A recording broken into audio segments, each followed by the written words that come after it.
Hello, everyone. Welcome to the webinar. We're grateful that you're here. It is about 7:30 p.m. Eastern Standard Time, so we're super excited to kick off tonight's webinar. We are grateful for everyone who registered and who are here already. We do expect several more people to jump on as we get this webinar started. So if you're here, we ask that you please mute your microphone so that way you don't interrupt the presentation as Dr. Tyler is sharing really important topics tonight. And then also, if you have any questions, please feel free to message here in the chat directly here on Zoom. And let me know if you have any questions as we go throughout this presentation.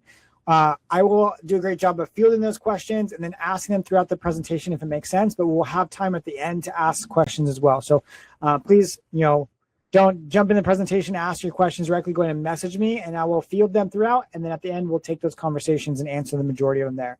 We're super excited to have Dr. Tyler share with us. There's been a lot of changes, especially to AI. And so Dr. Tyler's going to share a lot of great techniques and strategies that you're going to be able to take and run in your practice and implement right away. Also, if there's any questions from this presentation that you want to talk to us afterwards, we'll have some time where you can go ahead and schedule a call with us to be able to have further conversations, discuss your questions in more detail. But with that, I'd like to welcome Dr. Tyler. I think he's here already. He'll be joining us. If not, perfect. Awesome. Dr. Tyler, the floor is yours. We're excited to learn from you tonight. All right. Thank you, everyone, for joining with us. So tonight, we're going to be talking about how AI has changed orthodontic marketing. So we all know AI is a big part of our daily life, and it is something that is just getting started. So the more you can get in front of this trend and position yourself, the better it's going to work out long-term for your practice. So we'll get into how it's changed, how some things are still the same, and what you can do today to make sure that you're accommodating for these future changes. So some things we'll learn is how to turn your website into a patient-generating asset, not just an online brochure. This ties in really well with the AI. And then we'll also talk about why personalization wins and how to build omnichannel marketing systems. So those who don't know me, I am Dr. Tyler Coles. I worked with my brother at Premier Orthodontics in Phoenix, Arizona. We had 6 offices throughout the Phoenix area. When I joined his practice, we had just 2 locations. I kind of took over as the chief marketing officer. I spent about 13 years doing orthodontics plus just marketing as much as I could. And by the time we did sell the practice in 2024, and at that time, 80% of all of our new patients came from digital marketing efforts. And those were Google ads and social media ads, as well as SEO. And in 2024, we had 2,247 new starts and over $10 million in production from Google and social media ads. So I've done a lot of digital marketing for my orthodontic office, as well as other dental and orthodontic offices across the United States and Canada.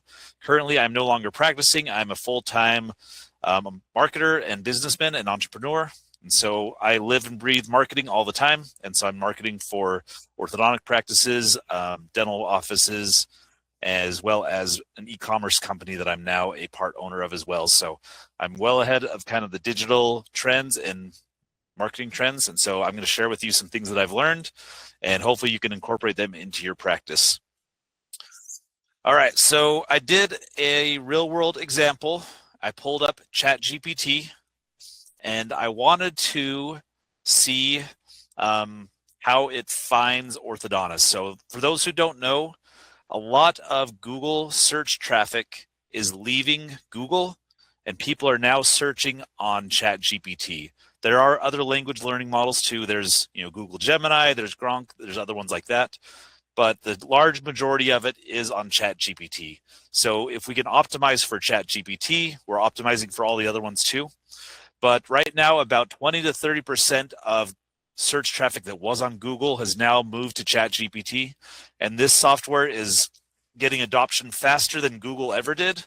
And so, again, getting in front of this is going to be paramount, because in the near future, more people will be doing voice search with these language learning models to do searches than they are typing into Google. So I wanted ChatGPT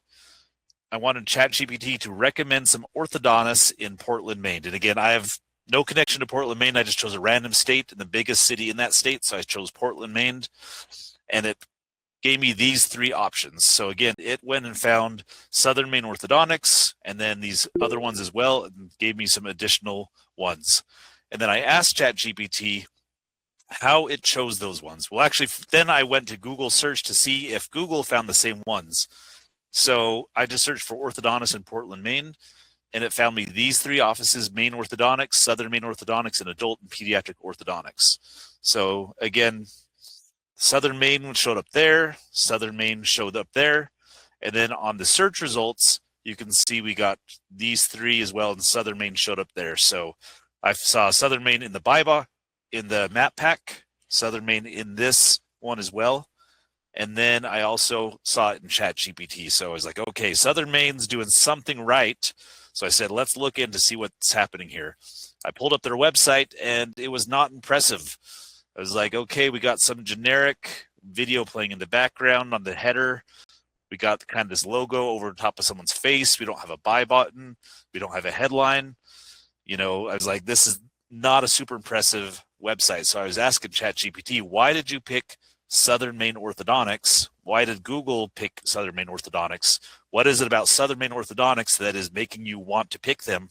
Because clearly it is not the website. This website is not that great. And as far as like conversion, I don't know how well people convert who show up on this website. There's something else besides the website that ChatGPT said is the most important thing. So it gave me a list of what it is looking at when it is ranking people on ChatGPT. That's the nice thing about it, is you can just ask why it picked these ones. And it said high review volume plus strong ratings. So it liked that Southern Maine Orthodontics had 318 reviews. And by the way, it is more than every competitor. They're winning the reviews game. They have a strong Google business profile. So complete accurate listings with consistent engagement. They have clear local relevance, even though their website wasn't great as far as design, conversion, optimization, all those things. It had the right words in it as far as who they are, what they do, and where they're located. And so it told me that entity trust is more important than website aesthetics, which, you know, is good to know. If we're going to try to optimize for ChatGPT, the prettiest website doesn't win. The trust factors win. So Google and AI prioritize real-world credibility over design polish, especially for healthcare companies. It doesn't care as much how pretty your website is as how trustworthy you are. The only thing that AI wants to do is to not be wrong. So it's going to look for, is this an office that does Invisalign? Is it in Portland, Maine? And is it likely trustworthy? And is it still open? If it can check all those boxes, then it's likely going to push you to the top. So long-standing local presence. So again, an office that's been there a long time. It has a history on Google. It knows, okay, this is probably a real office that does real Invisalign in Portland, Maine. It has confidence in that. And then consistent patient demand signals. And that is one of the big thing is ongoing reviews that keep coming in, not just like 100 that happened 8 months ago and then nothing since. It likes to see consistent things happening. And then Google Maps authority and the Google business profile carries more weight than website quality, especially for healthcare and local searches. So again, looking at the website, not super impressive. If we look at our Google business profile, let's see what we're doing here. You can see, like we said, we have 318 5-star reviews. That's beating everybody else. It has 20 photos. It shows there's a lot of photos happening here. It filled out all of these service listings, talking about teen orthodontic services, braces, 3D scanning, dental monitoring. And then it has regular updates down here in the Google business profile. So again, stuff that's pretty simple, but the fact that they checked all these boxes when probably their competitors didn't, and they have a lot of reviews, they win the ChatGPT contest and they got first spot. So back in the day with Google and SEO, there were a lot of hacks we could do to get us onto page one. We could try to like put the keyword in the page a whole bunch of times, and whoever could stuff this keyword in more times than their competitors might start to win. And you could optimize your way to beat competitors. And back in the day, algorithms were mechanical, not contextual. It had a formula, and if you checked all the boxes in that formula, you would win, and whoever could figure out the formula for SEO could outpace their competitors just by cracking the code. Now, unfortunately, AI is a lot smarter, and it's not operating just by algorithm. It's thinking more like a human, and so it can read a website and say, like, this is just keyword stuffed. They don't have a lot of reviews. Nobody's really visiting this website. I don't think this is someone we should recommend. It's taking all the context in to decide, is this somebody we should recommend? So again, it was kind of nice back in the day. We could trick our way into getting #1 ranks on Google. Now we need to make sure we are prioritizing authority and contextualizing it to make sure we're getting ranked. So if I were a brand new orthodontist and I was moving to Portland, Maine, what would I do to start competing on ChatGPT and Google? So the first thing, I would definitely start with a clean, optimized website. So we want to be clear with our services. We need to be clear with our location. And we are wanting to build this to convert. So again, like I said, the Southern Maine Orthodontics, this website does rank on Google. It does rank in ChatGPT. I would argue I could build a website that converts better, that when somebody shows up to this site, they will call the office or they will schedule an appointment. So that's, again, it doesn't matter how many people you get to a site if they don't convert. But that is step one, is starting with a clean, optimized websites.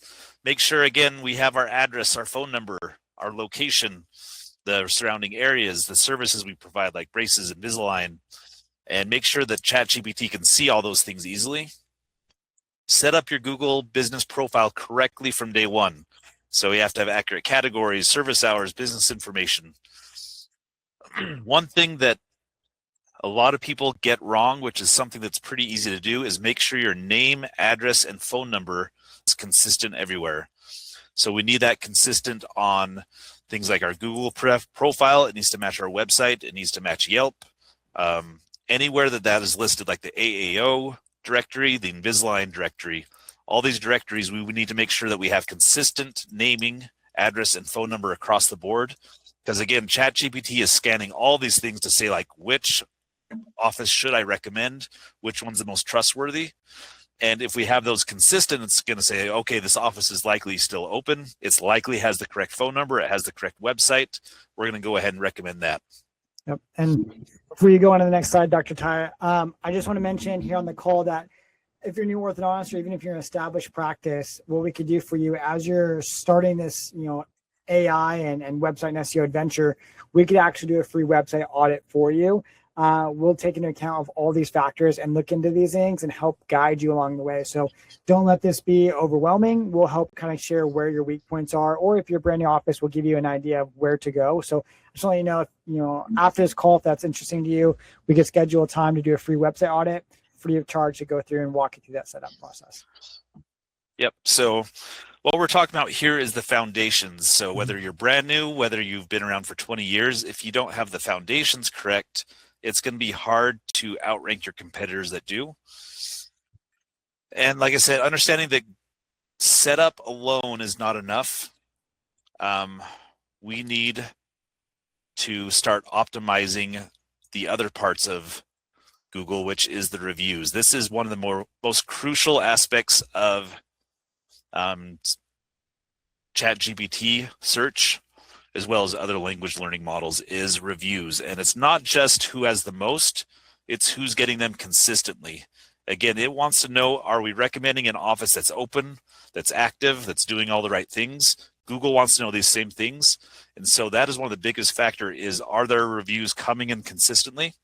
So an office that's brand new, that's getting 5 to 10 reviews a month, will likely outrank an office with 100 reviews they got 5 years ago, just because Google says more reviews coming in now matters more than total reviews. Obviously, if you have the most total reviews plus new reviews coming in, that's the best of both worlds. But if you're new, you can set up a review system that helps you start to collect those continually. That's going to give ChatGPT the signals that they're looking for. So the other thing that a lot of people overlook is adding photos to your Google business profile. We saw here there's over 20 photos. I clicked on this profile. They had about 80 photos. That is one more thing that you can tell the Google profile that we're active, that we're adding things to this profile. And if all you did was just add one image a week, that is going to send those signals to ChatGPT as well as Google that you're active. And then updating your Google business posts, the same thing, doing these probably weekly is enough. Excuse me, that's this section down here. These don't have to be fancy. It just has to be done consistently because we're wanting to send all the signals to Google and ChatGPT that we're active, that we're still open, and that we are making an effort to show up. And so we do that through the reviews, the photos, and then the Google business post updates. If you can do those three things plus get everything right on the back end of the website, that's going to give you a chance to show up in ChatGPT as well as Google. So let's review how to win local AI search. You need to set up your website properly. So like Tyler said, if you want a website audit, we'll do that for free. I'll take a look at your website personally. I'll look at your Google business profile, and I'll find all the gaps that we need to fix to get you to start ranking. Like I said, if you don't have the basics right, it's going to be hard to get everything else right. So the Google business profile, and then get your NAP consistent on all directories. Again, something that's not hard to do. It just needs to be done once, and then you're set. And then next thing is get reviews. There are lots of ways to get reviews. There's lots of systems. I've done many in my practice, but we won't get into too much of that tonight. But the point is you need reviews to rank on ChatGPT. So if you don't have a way to get them yet, let's maybe talk in a future webinar on how to do that. Excuse me. All right, then consistent image updates as well as Google business post updates. That is your formula for winning local AI search. So, and it's good to remember that AI reads your website like a patient, like a potential patient, not like an algorithm. AI is going to reward clarity, and it's not going to reward SEO tricks anymore. The golden age of SEO tricks was kind of the early 2000s. Whoever was the smartest, SEO person could win. Now we have to do all these other things to show that we're actually real humans and build those signals of trust for the algorithms as well as the language learning models. All right, so that was SEO and search. Hopefully that gives you an idea of kind of where you can go from here. Now we're going to talk about how AI has changed Google Ads. I think most people probably know what Google Ads are, but that's when you search in Google, you have the rankings that are there organically, and then you have the people that show up because they're paying to be there. And for ChatGPT, they do not have paid ads yet, but you can guarantee that is coming. That is how all these systems monetize, is they give it to you for free, they get a user base, and then they sell it to businesses to show up. So as soon as they have enough search traffic, next thing is ChatGPT ads. That is going to be something we're all doing probably next year, if I had to guess. So the things that matter for Google ads will likely matter for ChatGPT ads as well. So if you can get it right now, this is going to future-proof your ads for what's coming next. So let's look at a diagram of how Google ads work with AI. So if someone searches for orthodontist in Harriman, Utah, we're going to have an ad show up. You can see there's the sponsored label. And this is an ad that our agency is running. So Aloha Orthodontics, we wrote this title. We wrote all this other copy down here. We have all these things. We put this little call us button. So this was all an ad that we set up. So if somebody clicks on this ad, it's going to take them to a website that says Aloha Orthodontics in Harriman. So we did a couple things here. We wanted to make sure that we're targeting orthodontist in Harriman, and we're going to send them to a page that talks about an orthodontist in Harriman. So these guys have multiple locations. We don't want to send the orthodontist in Harriman to a page that's only talking about Lehi, Utah. That is kind of one of those things where we don't necessarily want to send them to the home page if we have a page specifically about Harriman. Google and their AI is smart enough now. It's reading this, it's reading your ad, it's reading your landing page, and it wants those all to kind of make sense because they want their customers, their users to have the best experience. So somebody shows up on the website now and they say, okay, I'm ready to schedule an appointment. They either go and fill out this form or they call the office. We need to have a way set up in the back end of our website in our tracking that we are now saying, okay, this person who clicked this ad converted. And so Google is going to get all that information, say, okay, this office is advertising an orthodontist in Harriman. They sent them this ad, they sent them this page, and this many people showed up. And if that happened consistently well, the AI is going to say, okay, this is a good ad for the right patient, sending them the right page, and they convert really well. So if you can answer all these things, that the patient, the query match the ad, match the landing page, the customer spent time on the page, they converted. If I can say yes to all these, guess what happens? I spend less than all my competitors. So if Google knows this is the ad that people want, it's not going to charge me as much for that ad, which means I can get in front of more people for the same amount of money because I set up all these things right to work. If I have a competitor who's advertising orthodontist in Harriman and their landing page doesn't say Harriman on it, Google is going to penalize them and these guys get to pay more. If my competitor doesn't have a tracking pixel on the website and Google doesn't even know if they showed up or not, guess what? They get to pay a lot more. If they don't have a way to track whether this person converts, and Google has no idea the person clicking on this ad actually converted into a new patient lead, it's just guessing, and so it's going to charge them more. So if someone doesn't have pixels set up, they're probably going to pay twice as much for that click as I pay for it. So if I can get everything right on the back end, then I get to pay half as much as my competitors for that same click, which means I can have my budget and spend twice as much as them because I get twice the results. So this is something that's been kind of how Google works for a long time, but with the AI algorithms coming into play, it works so much faster. And if you don't have this, it's almost like you're just throwing money away. So you have to have all the pixels set up and all the conversions set up properly so that Google knows what's happening with your ad and it's going to help you optimize. So again, how most offices show up. Back in the day, you would just run cost per click ads and you would just say, someone who searches for orthodontist in Harriman, I'll pay $5 for that click, and that's it. And that's how the auction used to go, is whoever said they would spend more per click got to win. Now it's, if your headline's bad, you get to pay even more. If you don't have the pixel installed on your website, guess what? You get to pay more. If you're not putting one other thing I forgot to mention is these phone numbers, they have to be connected to Google somehow. So you have to have a tracking number on your site that is connected to Google. So Google knows somebody called this number, and now it's going to say, okay, somebody converted. If you just do your main office phone number on the site, your landline, Google has no idea if somebody called that number, and you're going to miss out on that conversion because Google doesn't know did that person convert or not.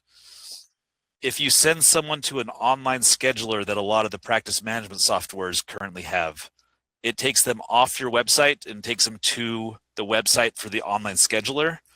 Guess what? Google doesn't track that person to that online scheduler. That pixel is not installed on most of these online schedulers. Google has no idea if they got all the way to the end. So unfortunately, practice management softwares are terrible at this. I've worked with several of them to try to get them to fix it. Wave Orthodontics, they fixed this problem for me because I use them for years. The other platforms I can't speak to whether that's fixed or not, but most of them that I've seen, this breaks. As soon as they click to go to the online scheduling, that Google can't track them anymore, and we don't get that credit for that conversion because Google has no idea if they converted. So if they're doing all these things, bad headlines, sending traffic to the homepage, no pixel installed, no way to track whether people convert. Guess what? You get to pay twice as much as me because I did everything Google and the AI want me to do. And so just by doing your setup right, you're going to have so much more effective ads on the back end. So kind of as a summary, how to win in Google Ads. You need to write better headlines that match the query. You need to send local traffic to local landing page. So my practice, we had 6 offices. So I had 6 landing pages, one for each office. I had one for Phoenix. I had one for Chandler, Arizona. I had one for Maricopa, Arizona. So if someone searched for orthodontist in Maricopa, they went to the page that talked about Maricopa. They didn't go to the homepage. They didn't go to the page about Phoenix, because I know Google's reading all those things along the way. And then we need to use pixels on the site. And then for our phone number on the site, you need to have a way for Google to track it. There is a Google tracking number you can set up in an ad account, or there's software similar, like ones that are called CallRail. There's several others. And what they do is they dynamically change the phone number on your site depending on how they clicked. So they clicked on a Google ad, your phone number changes on the site, someone calls that number, then the software will send that information to Google and say, this person who clicked on this ad called this phone number. And now Google says, okay, we got a conversion. Let's give them some points. And then also, rather than using online schedulers, if the conversion process breaks, it is better to use an online callback request form and send them to a thank you page on your site so that we can track those conversions. So I like online scheduling, but only if we can track it, because that is where the conversion tracking breaks otherwise. All right, so we went through a lot of Google Ads stuff. Hopefully that all made sense. Are there any questions on Google Ads or SEO before we jump into the next one? One thing I just want to point out, with online schedulers, I get asked this all the time on sales calls, and they're cool software, but like Dr. said, the tracking on that is pretty poor. So I would probably move away from those, even though they're convenient, because it's not suitable for this type of environment for AI. I've got a lot of questions coming in. Again, if you're just joining, please feel free to message questions into the chat directly. A lot of these will be kind of answered towards the end. They're kind of more generic questions that will probably help everyone. So I'm just going to hold off on some of the questions. Nothing relating to this just yet. I do have a thought though. Using AI and ChatGPT to scout out your competitors, or even just like look at your own stuff, is also a good hack, I guess you would say, and figuring out where some of these holes are. So please bear with us as some of these questions are coming in. I see them. We are going to get to those towards the end. So I think we're good for now, Dr. Ty. Okay, cool. All right, so next, let's talk about how AI has changed social media. This is the area that I feel most orthodontic offices totally get it wrong. So unfortunately, most offices think they need to become a social media influencer to do marketing.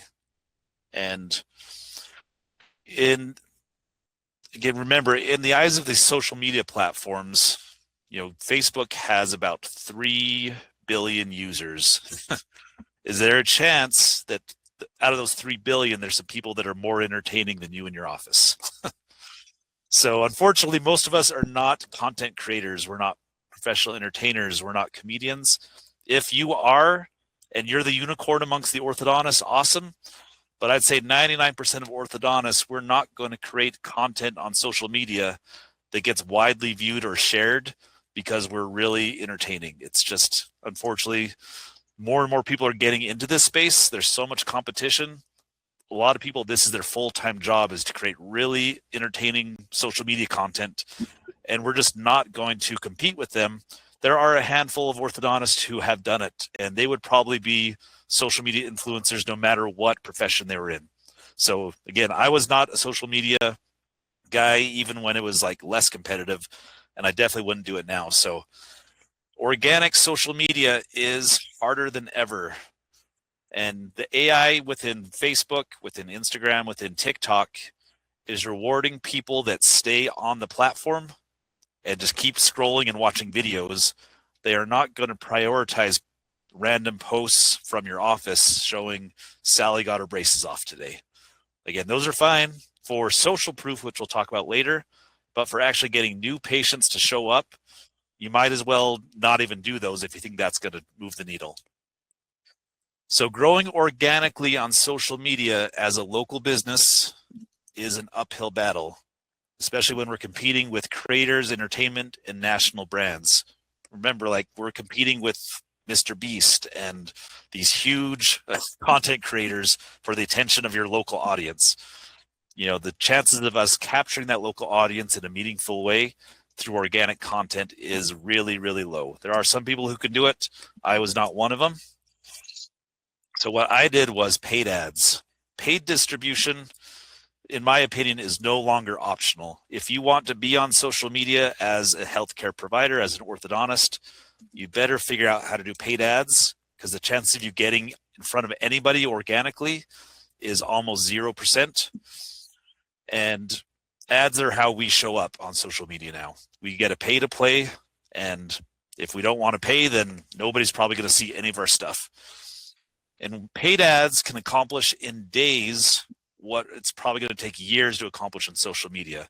If you go look at your analytics on, Instagram or Facebook or TikTok, if you see how many views actually happened on your content organically, most offices will be like 37 views on this post. Another one will be 6.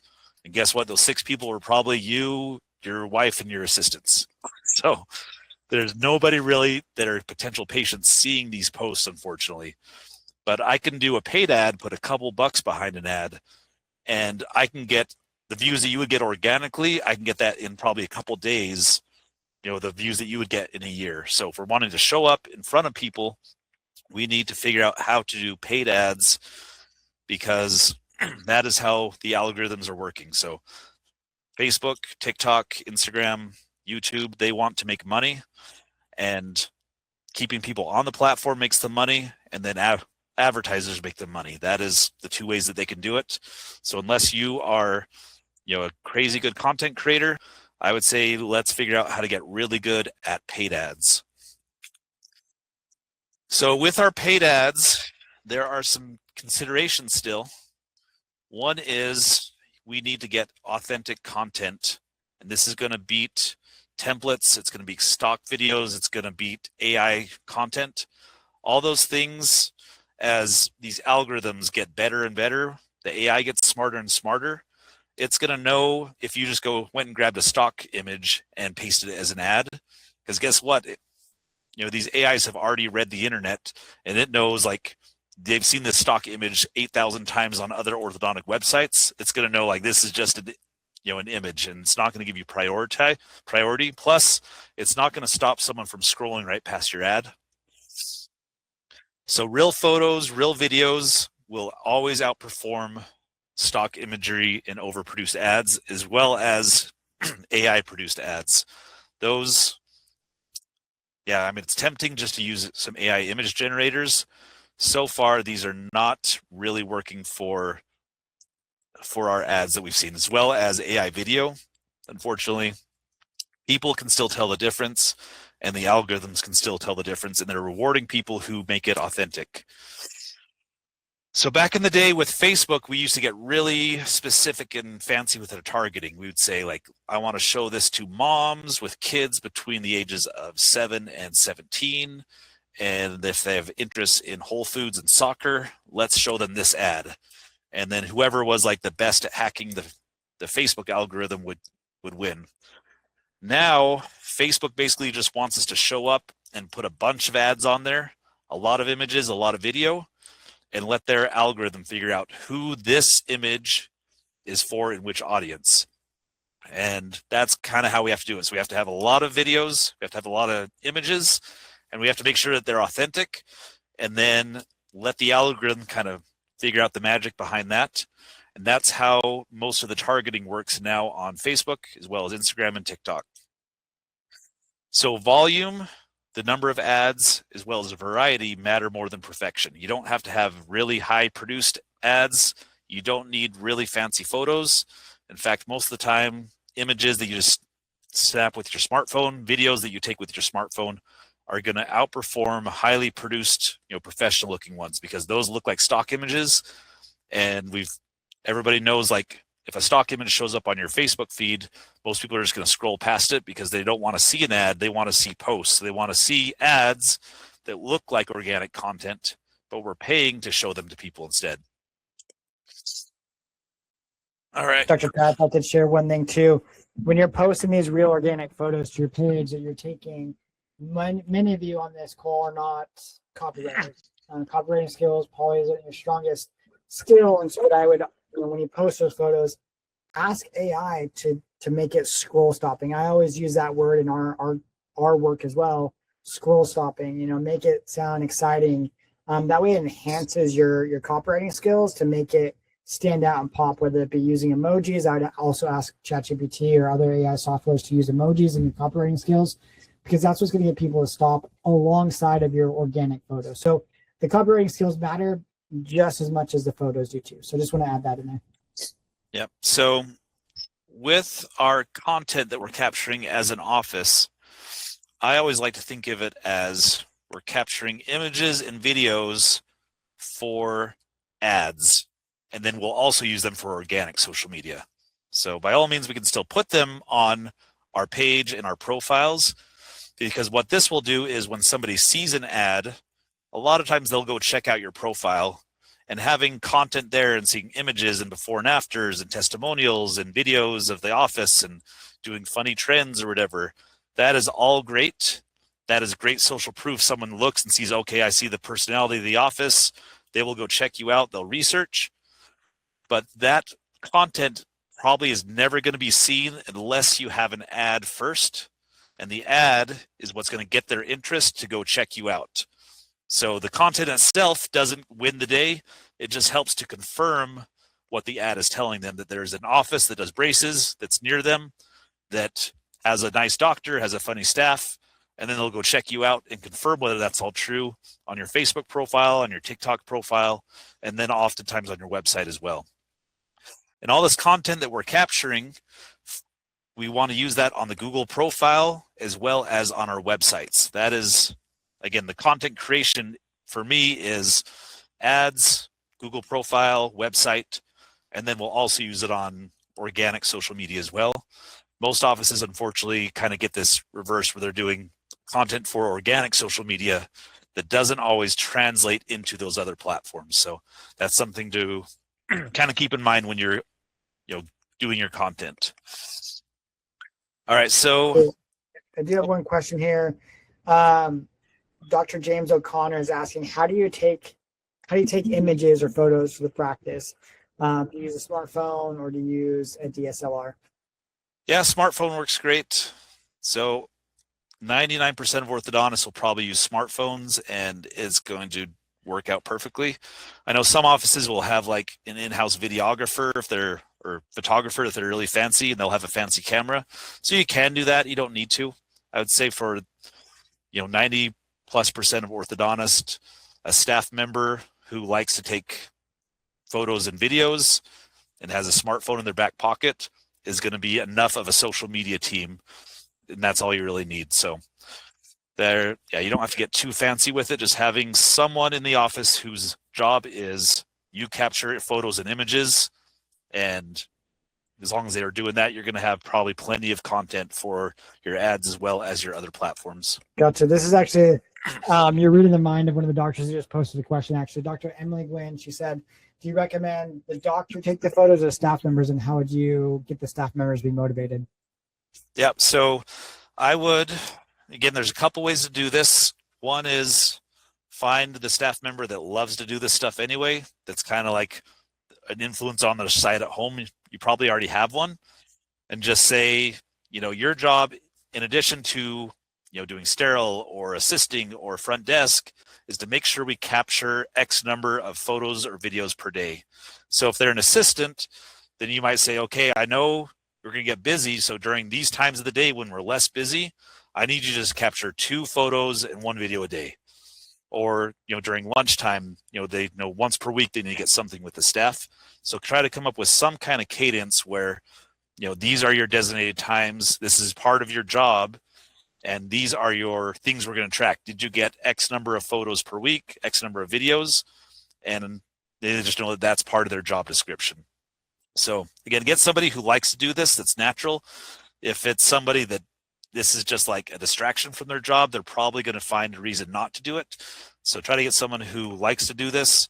I don't know that I would go the route of like getting an outside person to come into your office just for this purpose. You can. I found we've tried that before, and I just found that every time we had someone in the office that's just kind of what they do in addition to their other stuff, they are always there and they find opportunities to get photos. And patients getting their braces off, and they say, okay, we have to come here with the doctor real quick, take a photo, or okay, you're going to get your bag, let's get a quick video. So someone whose job is doing this, that's around the office, is going to naturally know kind of what is the right time and place to get that content. Yeah. One other thing too is I would add it in your SOPs, make sure it's part of your daily processes, getting those photos. The other thing is when you're hiring, I would add that into your hiring checklist requirements. Like, do you like taking photos? Do you is that something you enjoy, or could you, right? Making sure your team members are all bought into that goal as well. So that wraps up the 2 questions that are related to this, Dr. Ty. So thank you for answering those. Yep. So going back to the question, if I were a brand new orthodontist moving to Portland, Maine, what would my strategy be, knowing everything I know about AI right now? So like I said, step 1 is always getting my website and Google business profile set up correctly. Because even if they see my stuff on social media, they're probably going to go check out my website. So let's make sure that's done right. I would start running Google ads immediately. If I'm a brand new office with 0 reviews, I'm not going to show up in front of the guy with 300 reviews, the week 1. So I need to show up somehow. I'm going to pay to show up on my Google ads, and I'm going to make sure all my settings are correct so I can track my conversions. And so I show up right away right now. And then over time with my content team, I'm going to collect reviews. I'm going to consistently get photos and videos. I'm going to start plugging those into Google Business. And over time, I'm going to start climbing the ladder of the SEO rankings. And depending on where I'm at and how well my competitors are, probably within 6 months of consistent doing everything right, getting reviews, you are going to jump into that buy box and probably start outranking them on ChatGPT as well. Because a lot of these offices have been around 20 years, and in 20 years, they managed to get 85 reviews. If you can get 40 reviews in 6 months, you're going to be past them already. So that's kind of the mindset, is like you're starting, way later than them, but you can outwork them and get ahead of them. It will take time depending on your area, but it is possible. So after I've done Google ads, again, that is what I would do before anything else. I would then start to run Facebook and Instagram ads to expand my reach and generate leads. So Google ads are getting in front of people that are searching for orthodontists near me, and people that want an orthodontist right now. That is a low-hanging fruit. We need to get in front of them. Facebook and Instagram ads are going to start getting people that are maybe not looking for an orthodontist right now or are casually thinking about it. We need to make sure they're aware of your practice. And those are people that are going to get familiar with you. And so most of these type of consumers are going to need to see you 7 to 8 to 10 times before they make a decision. And so getting in front of them consistently on social media, and then making sure your website shows up when they search for it, that is how you're going to win that battle. So if you have a limited budget, I would say you should start with Google ads, because that's the lowest hanging fruit. If you have a little bit more to spend, Facebook and Instagram ads are going to start generating leads. And additionally, all those people that we're getting from Facebook and Instagram, if we're getting them to our website, that's also sending signals to Google that people are on the site, and that's going to help our rankings over time as well. A lot of people ask about TikTok. That is something that can definitely consider, but it is after Facebook and Instagram. Facebook is still the king, so we have to start there, and then we can expand to TikTok when it makes sense. So again, Google ads, then Facebook and Instagram, and then maybe TikTok. And TikTok isn't necessarily right for everyone. A lot of offices won't need to even go that route, but it is something that we'll do and experiment with at times. So next question is how Ortho-Boost can help. So this is what we do. We've taken the strategies that I've learned from my own practice and working with hundreds of orthodontic offices and dental offices across the US and Canada. We implement these best practices all the way to where we can do everything but maybe the reviews and a few other things in content creation. We try to do everything that we can so your team only has to get the reviews and the content, and we try to fill all the other gaps. So we fully set up your website. We optimize for SEO. We check all those boxes, make sure all the conversion tracking is set up right, so Google and Facebook knows when somebody actually converts. We make sure your Google business profile is set up right. We make sure your NAP, name, address, and phone number is optimized. So when ChatGPT is looking for who to recommend, it gets all the right signals. We set up and manage your Google ads with all the best practices we've learned. So our main Google ads manager, she ran Google ads for, I think, over 200 practices in the US. And I could arguably say she's probably done more orthodontic Google ads than anybody else in the nation. She's done a lot more than me and knows more than me at this point, which is awesome to have someone like that on my team. We set up and manage your social media ads. Like I said, we cannot get the content. We're not in your office. So we still need you to take the photos. We still need you to get the videos. Once you get us those assets, we do everything else with them to make sure they are used as ads and set up and optimized to capture leads. And then after that, we capture and follow up with every lead generated from digital marketing. If you remember, we talked about how if we're sending them to an online scheduler, then Google has no idea if they converted. Facebook doesn't know either. Facebook does the same thing. They're tracking conversion rates. And so if they don't know if they converted, that's going to make our Facebook ads harder and make our Google ads harder. And how we do that is with our phones team. So most of the time my marketing fails for orthodontists is the phone doesn't get answered. And for most front desk employees, again, I worked in clinical orthodontics for over 13 years. I had a lot of front desk employees, and most of them do not love answering the phone. Phone is an interruption of their day because they're there to check in patients. They're talking to, patients that come in that they like, and the phone rings. They have to stop scheduling someone who's right in front of them to pick up the phone. And a lot of times that phone goes to voicemail. And so team members also don't love responding to emails. If somebody requests an appointment on a website, they get that notification in their inbox. They might email them or call them or text them once, and then they're off to lunch because, lunch is happening, and they're not going to get back to that lead. And we just spent $200 or $300 to get that lead, and the front desk is now off to lunch and not following up. And on average, the numbers show that most healthcare offices call back leads in 42 hours.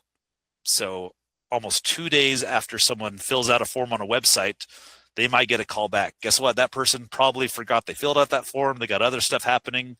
They maybe found a different person to go to, or they decided maybe I don't really need braces that bad after all. So 42 hours, a lot can happen. So this is why a lot of times marketing will fail, even if you do everything else right with ChatGPT and AI and websites and Google ads. If we aren't answering the phones or returning emails, then all that other stuff was just a giant waste of time and money. So that is why we really emphasize new patient follow-up. Studies show that if you follow up correctly, you can increase your new exams by 27%. If you follow up within 5 minutes, you get a 500 increase in your scheduling rate. So the faster you can follow up, the faster you can get a 500% increase. In recent Harvard study, they found that if you follow up 6 times with a lead, you are 90% more likely to make contact and schedule. So if you email them once and then go to lunch, you got about a 10% chance of getting that person in the office. If you do 6 contact points, you're probably going to get them in. If you call multiple times daily, you're more likely to schedule a lead than if you just called, one time. So if you call the morning, lunchtime, maybe after work, you're going to get that patient in the office and scheduled, then rather than if you just email them once at like 10 o'clock, and then that's the last time you do it. So the solution is we have a call center. We've got employees whose only job is to call and schedule new leads for you. And they call, text, and email multiple times per day. They work early in the mornings. They work while your staff's at lunch. They work in the early evenings, and they even work certain holidays when your office may even be closed. They schedule in your practice management software, and they use your intake forms. They collect information, and they schedule for you as if they were a remote employee. And the people that we hire to do this position are not, people in India or the Philippines. These are people in the US and Canada that have worked in orthodontic offices just like yours. And most of them have about 15 years of experience. And so they can answer questions. They can talk as if they were your team. They can, get to know the person. A lot of people, are sad to hear that, oh, you're not really in the office. I like that person so much. But, that is the ideal remote employee, is someone that can build a relationship, that can schedule, that can answer questions as good as your team, but they're doing it when your team is otherwise occupied. This is able to lighten your team's workload so they can focus on patients instead of calling leads. So that is our new patient follow-up system. And we implemented this because we did everything else, like I talked about, the website, the Google ads, the Facebook ads, and then offices would just not call the leads.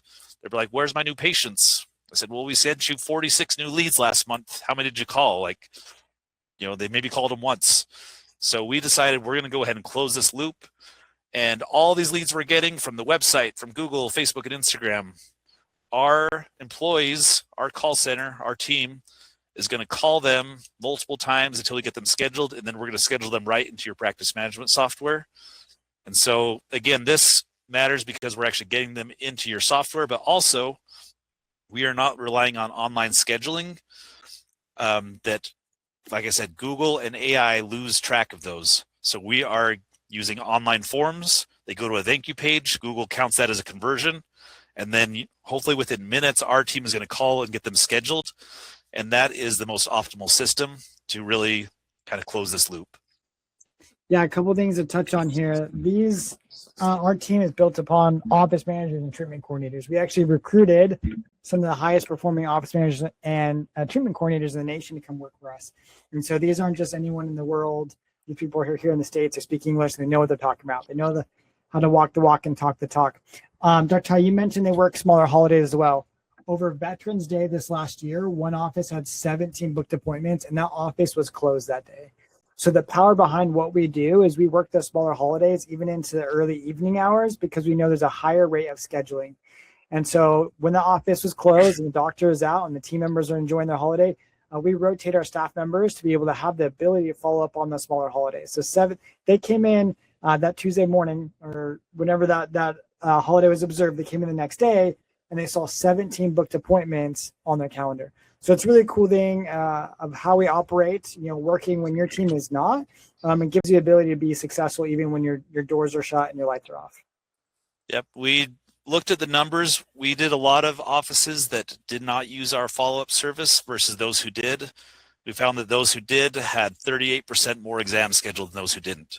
So we're almost at the point now where we're like, we don't really want to do marketing for an office unless we follow up, because we just know that's the only way you're really going to, succeed and make a lot of money doing it this way. If you spend money on marketing and don't follow up, what's the point? So again, if we compare and contrast your front desk, she's got, a busy schedule, a lot of people in the waiting room. She's talking to people. She might be running finances. She might be running insurance. She's doing whatever. And a new lead comes in on your website. When is she going to get to it? 4 o'clock today, 4:30 today, maybe tomorrow morning at 8 o'clock, versus our remote employee. She's sitting in front of a computer. She sees a new lead just requested a callback on your website. She calls him 3 minutes later and schedules him. So which one is probably going to be better? If we spent $300 to get that phone call, to get that new patient lead, we should probably have a human ready and willing and waiting to get them scheduled. And that's really what makes this work. So again, Ortho-Boost, we do website development. We do the ongoing SEO. We do all the things that we need to do to make sure you rank on ChatGPT as well as Google. We do Facebook, Instagram, and TikTok ads, Google ads. We do the new lead follow-up and scheduling We do monthly reporting to make sure you know how much return you're getting on your marketing. We give you a free software for lead management so you can see how many leads you're actually getting, how many of those turn into new patients. So it's all transparent. You don't have to guess if it's working. You can actually see in real time how many leads you're getting. And we're using the same strategies that I used in my practice for years to get 80% of my new patients from digital marketing. We use the new lead follow-up and scheduling. I don't know any other office that has the new lead follow-up as part of, or any other agency that has that as part of their services. And additionally, we do an ROI performance guarantee where if you don't, within 3 months, make back the money you spend with us, we will not charge you until we do. So we will work for free. We won't charge you a management fee until you've made a return on your investment. That's our performance guarantee. But we only do this if you use our follow-up service, because again, we only can control what we can control. And so if you use our follow-up service, we offer the performance guarantee, and we're confident that we will get you a return on your investment and make sure that you're profitable with your marketing. And comparatively, again, I've seen a lot of orthodontic marketing companies. There's lots of them out there. A lot of them are good, some not so good, but comparable orthodontic companies, marketing companies that offer these type of services were probably about $4,000 per month less than most of them.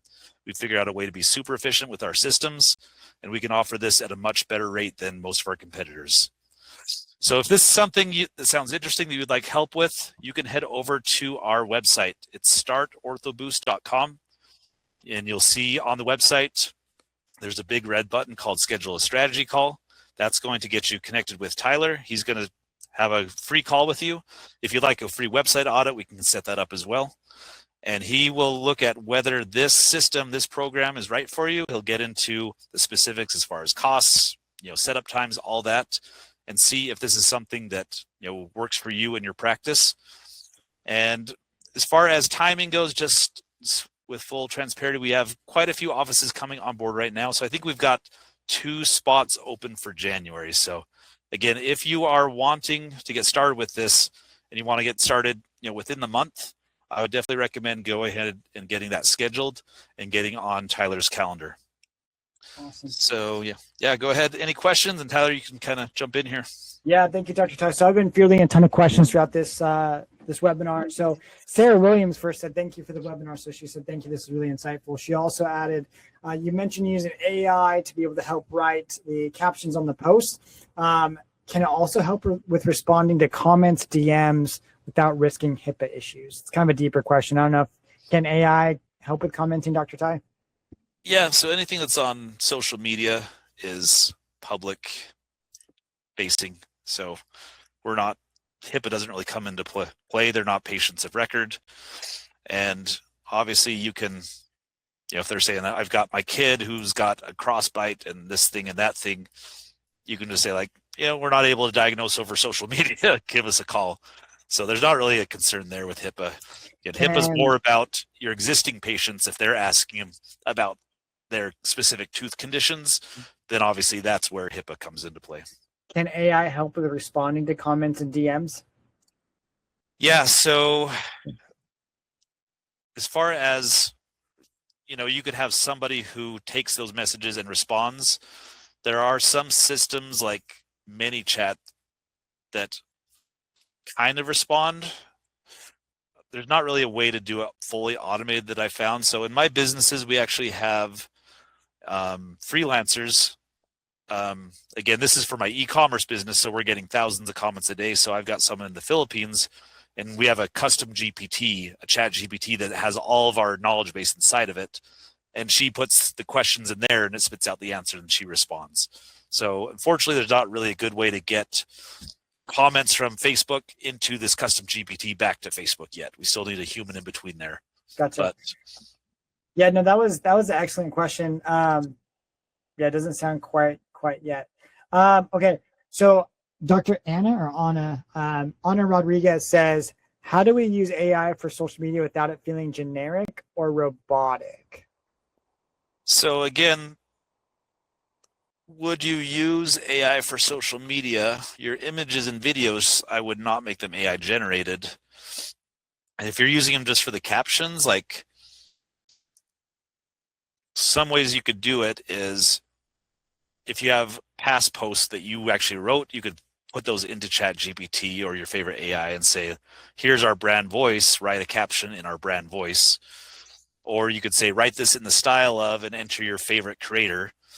So lots of ways to do it. You could, again, the captions are good on a social media post, but I don't know. I feel like the content of the image or the video almost is more important. And so as long as you're using authentic content there, that is the more important thing. That's cool.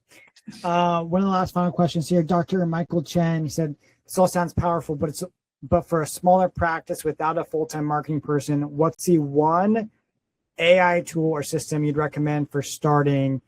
You covered a lot, so I just don't want to get overwhelmed. Yeah, Chat GPT.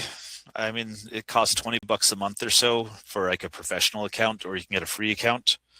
So if you get really good at using Chat GPT for using your text-based stuff, it can do some image generation. That's fine. But honestly, like for an orthodontic office,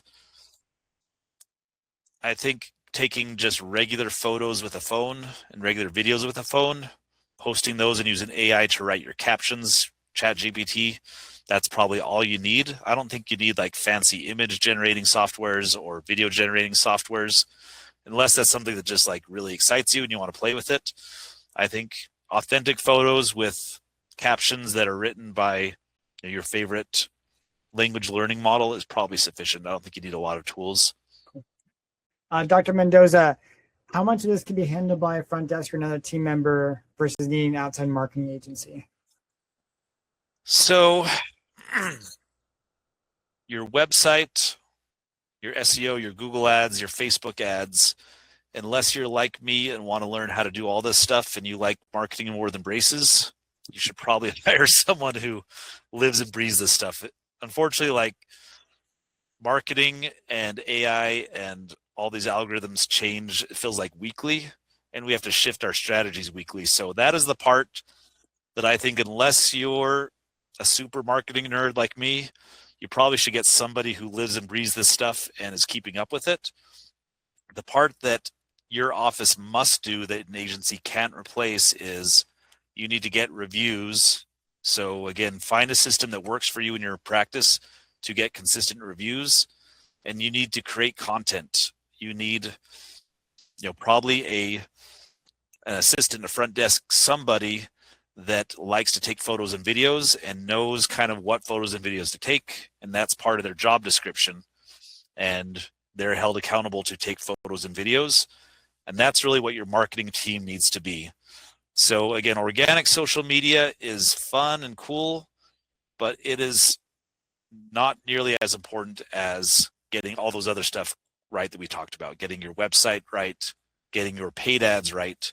When we're capturing content, it is for our ads first, and it can also be used organically second. Cool. Dr. James O'Connor said, thank you for the webinar's insightful information. He also asked, how fast can you guys turn on your systems, and what are the pricing for what we do? Yeah, so timing wise, usually once somebody agrees to sign up, and assuming we're not backlogged with multiple offices, it's usually like 3 to 6 weeks. You can tell me if I'm wrong, Tyler.